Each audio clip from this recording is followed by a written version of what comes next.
Canada was not seen as helpful, and obviously to us that's really sad, and it goes against this view we have of Canada as kind of a good guy, as a green persona on the international stage. However, I think, as we've seen recently, be it asbestos or climate change and now bottom dragging, our true colors are being revealed. Canada's refusal to ban bottom trawling is surprising. There are no Canadian deep-sea trawlers. Canadians do bottom trawl, but only within our exclusive 200-mile limit. So what's behind Canada's decision? Critics believe the Department of Fisheries and Oceans, DFO, listens too closely to the country's big fishing companies. And those companies oppose a ban because they fear the next target would be a shutdown of Canadian trawlers in Canadian waters. I think that the Fisheries Council of Canada, representing these large companies, basically said to the minister, we do not support a moratorium. We don't like that approach. We don't like the focus on bottom trawling. We're worried that that will have ramifications for Canada's fishery, so therefore we do not want you to support it. When we come back, the Federal Minister of Fisheries tells us why he believes Canada is doing the right thing.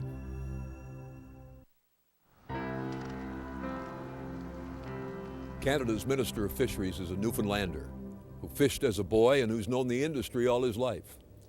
Still, Loyola Hearn insists Canada was right to oppose a ban on deep-sea bottom trawling.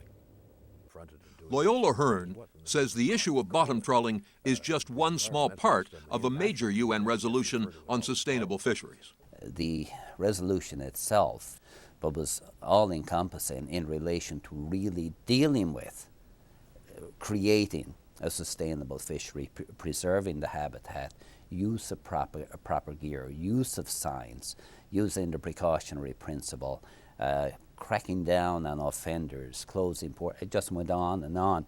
Hearn says an outright ban wouldn't work. There's no way to enforce it. But he says if all countries meet the other commitments in the resolution, they would be compelled to fish responsibly. To support the moratorium would have killed the opportunity to bring all people in as a consensus on the major resolution. Some people believe the Canadian government is just trying to protect Clearwater and FPI, the big fishing companies, from any suggestion that bottom trawling ought to be stopped in Canadian waters. Is that the case?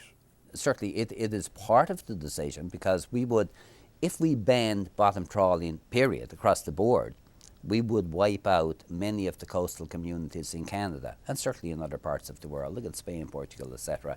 A lot of their fish is caught. You know as well as I do, there are fishermen who argue that if you continue the dragging, you're going to wipe out those communities anyway, because you're going to wipe out the fishery. What do you say to that? Well, the thing is, number one, first of all, these would be fishermen who don't use trawls, of course. Yes. And that would eliminate all your shrimp fishermen, because the shrimp fishery is a big one certainly in Atlantic Canada right now, and in many parts of Canada. It would eliminate any bottom fish like your yellowtail, plaice, etc., etc. So you would take, probably in Newfoundland and Labrador, 50% of the people right out of the fishery, and you're back to hook and line and maybe gill nets, which people will also argue can be very, very damaging if they're left in the water to continue fishing, etc. Which makes the point that I want to make, is that any technology is only as good or as bad as where it's used and how it's used. The UN debate over bottom trawling became a hot issue, and not just among environmentalists. Newspaper columnists and editorials voiced support for a ban on trawling. And naturally, the issue of bottom trawling in Canadian waters is part of the discussion. In Nova Scotia, bottom trawling, or dragging as fishermen here call it, is a huge industry. It's worth about $500 million a year. Draggers catch not just fish, but also scallops, clams, and shrimp. In fact, trawling is the only way to catch shrimp. Many fishermen and environmentalists blame the collapse of the cod fishery 15 years ago and the decline of other fisheries since on draggers. They argue that draggers simply take too much fish and destroy habitat in the process. Wayne Eddy is a director of the Eastern Shore Fishermen's Association in Nova Scotia. He used to fish with a long line, which uses hooks, and he believes draggers have done a lot of damage. I've seen it go from rocks and coral and kelp and everything on the bottom. Little bits used to come up on your hooks, and you went back to that same spot after they were finished with it for 4 or 5 years, and it was nothing but sand and mud come up on your hooks. Wayne Eddy remembers his reaction when the Canadian Minister of Fisheries announced that Canada was against a moratorium on deep-sea bottom trawling. What did you think? I couldn't believe it. I said, him coming from an inshore fishery in Newfoundland, from a fishing community that has inshore fishing, and now see, here's where your large cooperation comes in, because the fish plants, these fish draggers that are bringing in lots of fish are supplying jobs to the fish plants, and these your processors and large corporations are one that's controlling it. They don't care. Okay, we're making a few jobs for a few people, but then them jobs are not going to last very long. What they're doing now, they're actually sacrificing the fish that's out there now for short-term work. Well, this net is actually rolled up on a drum right now, but it's a funnel. It's shaped like a long, narrow funnel, wider. But then there's Brian Giroux, who represents many of Nova Scotia's dragger fishermen. Giroux acknowledges there are more than 100 draggers working in the waters off Nova Scotia. But he is adamant that draggers are not the destructive fishing machines they've been made out to be. If it's properly done in a reasonable way, in a reasonable environment, it's negligible, the impact. It can recover within months.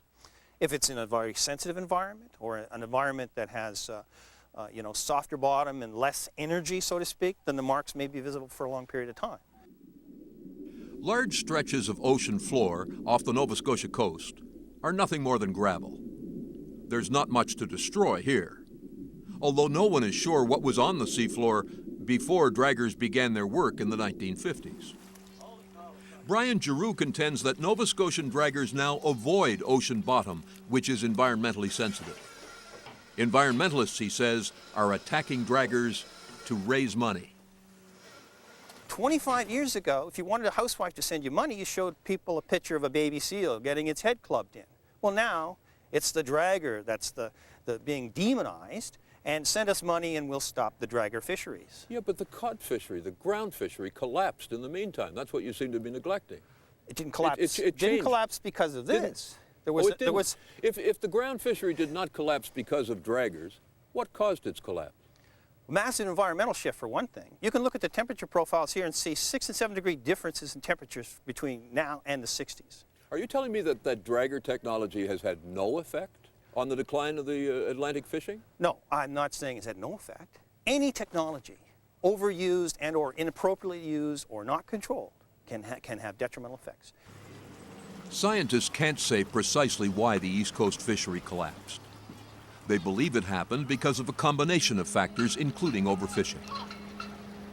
But in today's fishing industry, there remains a corporate attitude that appears to value profit over conservation.